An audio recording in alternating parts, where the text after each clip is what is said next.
Alright, welcome back, ladies and gentlemen, to the Chupacabra's Lair. I'm your host, Larry, and we're back for another indie gaming first look style video here today.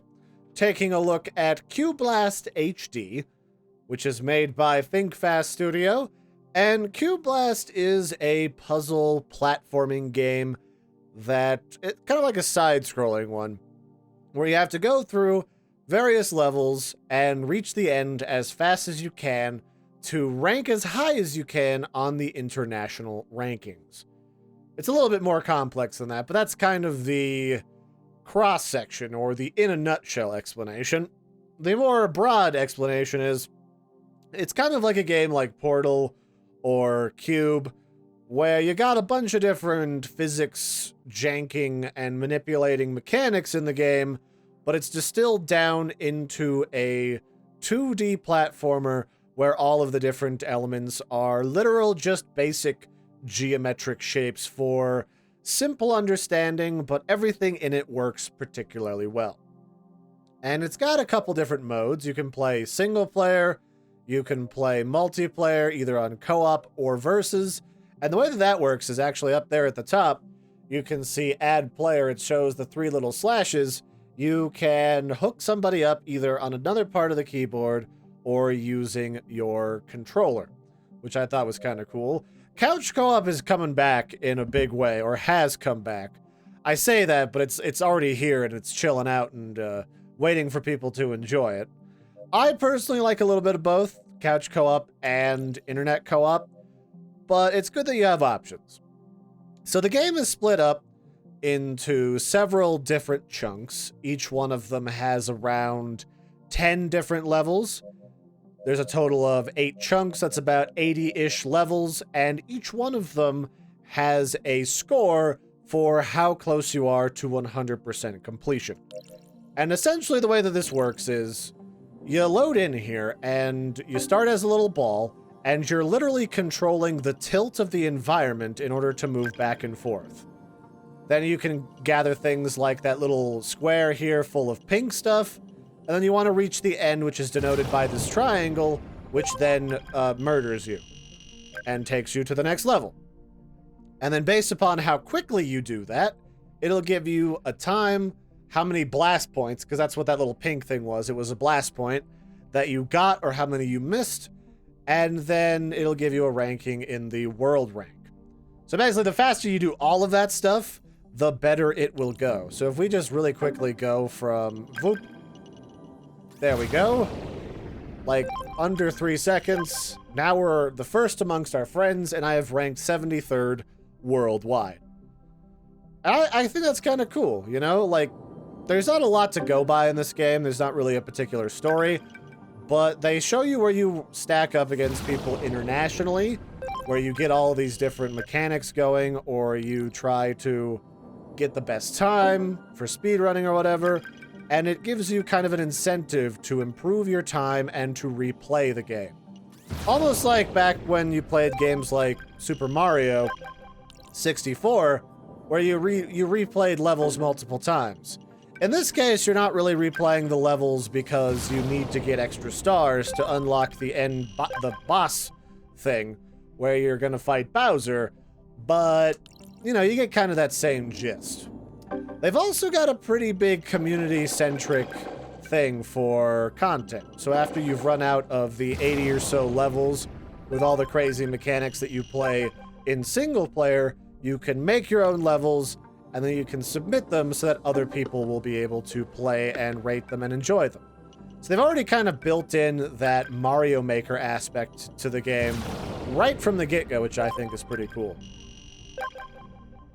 There's also a couple other features down here on each level. You can do an instant replay of what you did in the game, so you can see what you did wrong, and see how you can improve. And you can probably also share this with people. And then you can see the world high scores and who they are held by. So I'm in the top 100 for this level 6 in stage 1. And who holds the big title for this? It looks like it... Did it crash? Seems I froze the game for a sec. Oh, okay. There we go. Who's at the very tippy top? I mean, that's who I really want to know. It's Intui. Well, let's see what your replay looks like. So oh, it's all blue too. Oh, that's kind of cool. I like that. All right. Oh, so can we change our color in this game? Hold on. I didn't see that in the settings. Not that I really checked the settings very thoroughly. Let's go up here to player. Let's go to settings. We got game, audio, video, credits. Oh, maybe you can change that somewhere. I'm not 100%. All right, well, if you can, that's kind of cool. But we'll just go back to, oh wait, customization. Here we go. Your selection. Oh, okay, so here's all the accents in the theme. So you can unlock other colors and other skins. All right, actually didn't know that from before. Very neat. Let's go back to play, and let's go back down to, where were we? I think we were at, like, level 7, and let's continue from there. So they got a bunch of different mechanics in this game, like you'd expect from a puzzle platformer that kind of plays with physics, almost like you're in your own portal dimension. And that's things like playing with boxes on top of spines, they've got gravity swappers, they've got jump pads, they've probably got stuff that'll fly through the air and actively try to seek you out and murder you. So they got a little bit of everything. So there you go, that's our first little gravity swapper. It's like a little cube that holds a gravity pad inside of it. Actually, let's try and redo that one. Because I think I can get that other block thing if I'm fast enough. Because I want to get that blast point. Because it's all about getting those delicious extra points, don't you know? There we go, that's what I was looking for. So there's always more than one way in a lot of these levels to get around the puzzle, and sometimes it's exactly what you need to do in order to rank higher. Or just to get something at all, so you get 100% completion on this or that level. So in this case, I'm gonna need to move this around, because I want to get over there and get that blast points. Let's mosey this on over. Actually, do I even need that? I might not even need that. Nope, I do not. All right. So I can just take this all the way back to this pressure plate. Kind of like I'm playing Minecraft again. And then there we go. Now I've gotten more or less 100% completion on almost all of these levels in the first section. I just kind of blitzed through this when I first got a key for this game, which I think is understandable. There's a lot to do.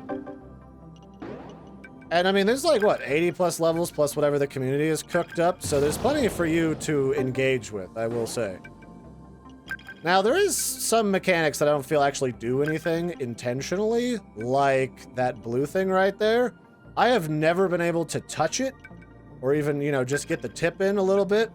Just the tip.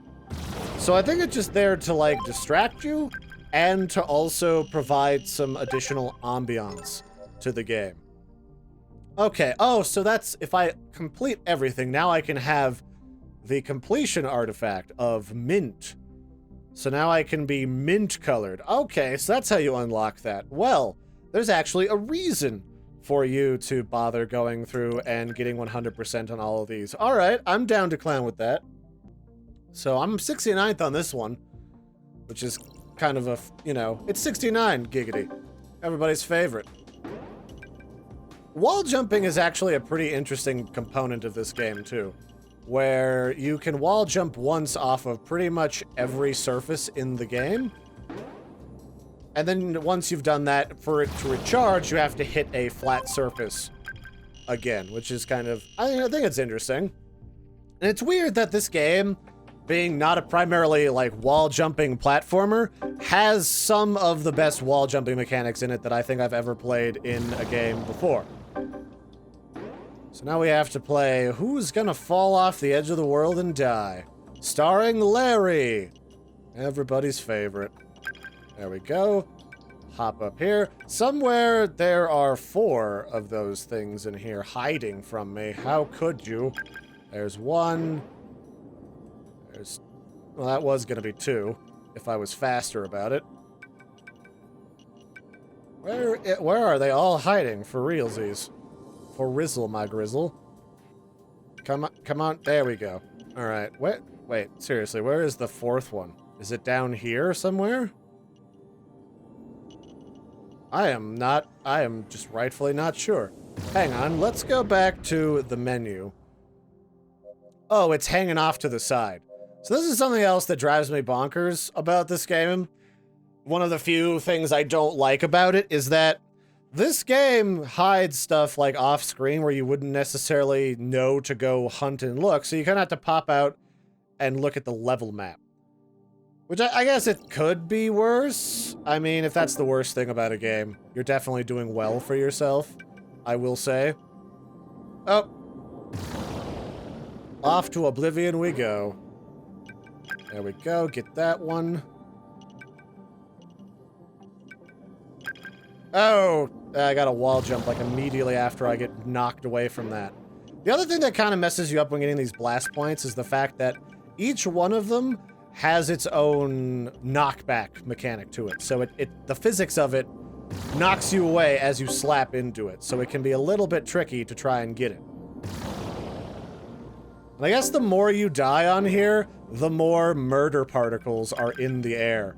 That's great, actually. I don't know that I've died this many times before. It's kind of cute, I guess. Oh, darn it. I did it again.